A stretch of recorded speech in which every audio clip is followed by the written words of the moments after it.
100 for 100. This is the podcast for people who are just starting to dip their toesies into watching film.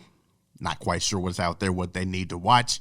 Need a little bit of guidance. Your boy Seed, that will be me, is here to help you along the path, man. I have picked out 100 from the thousands of films that are out there, the dozens of thousands of films that are out there. I narrowed the list down. I distilled it to 100 movies that I think every film watcher should watch at least once, if not more. Then I took those 100 movies and I ranked them from 100 to 1 because I'm a masochist. And then I also accompanied each one with a 100-word review, which is how this podcast gets its name, 100 for 100. So yesterday, we talked about number 86, Invasion of the Body Snatchers, a 1956 joint directed by Don Siegel, a very good science fiction joint. We take a bit of a different turn this time around with a movie that came out in, I do believe it was 2000 I didn't write that down. We're going to go ahead and guess and say it was 2012. It's Moonrise Kingdom, directed by Wes Anderson. Yes, it is 2012. Moonrise Kingdom, directed by Wes Anderson.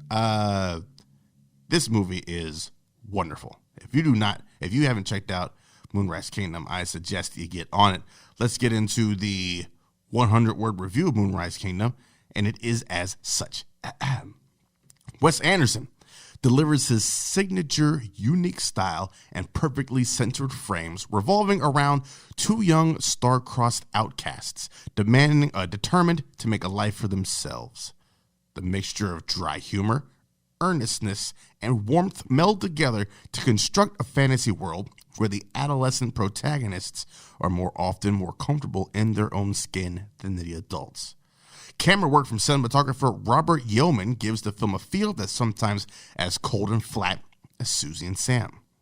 Guided by a score from Alexandre Desplat that's every bit as whimsical as the film itself, Moonrise Kingdom shows Anderson firing on all cylinders. And I 100% agree with that.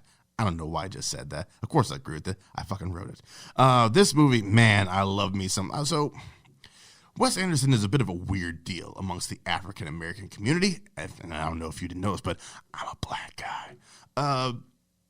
A lot of people in the African-American community don't fuck with Wes Anderson. It just doesn't happen. A lot of people think Wes Anderson makes movies for white people. I mean, that's what he's commonly known as, the director who makes movies for white people. It doesn't help that Wes Anderson looks like a character from one of his own films. I find his films generally fairly enjoyable. Is he in my top 10 list of directors?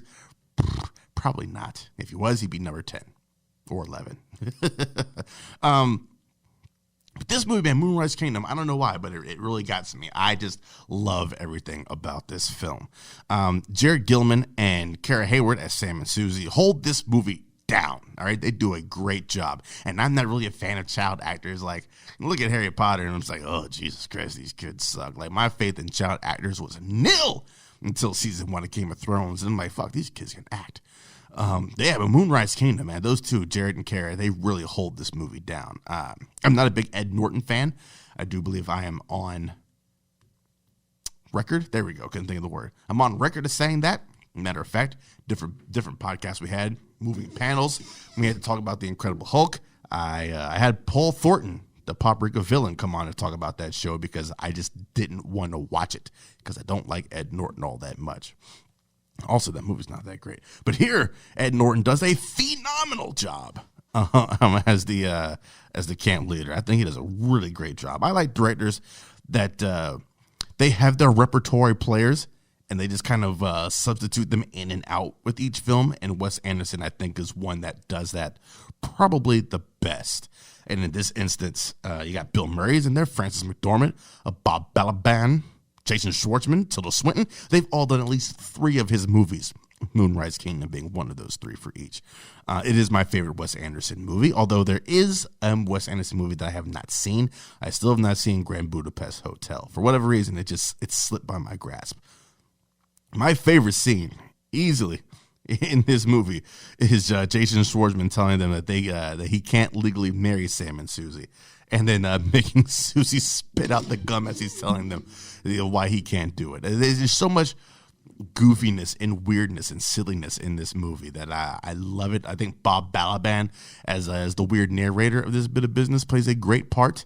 I'd like to see more of him in things if possible. Hey Bob, if you're listening to this, shout out to you, Bob Balaban. But yeah, check out Moonrise Kingdom if you haven't. If you're really turned off by Wes Anderson movies, give this one another go, or a go if you haven't before.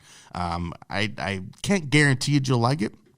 I think this is made for a specific audience, and whether I'm part of that audience or I'm not part of it, I enjoy it. So check out number 85 on the list, Moonrise Kingdom.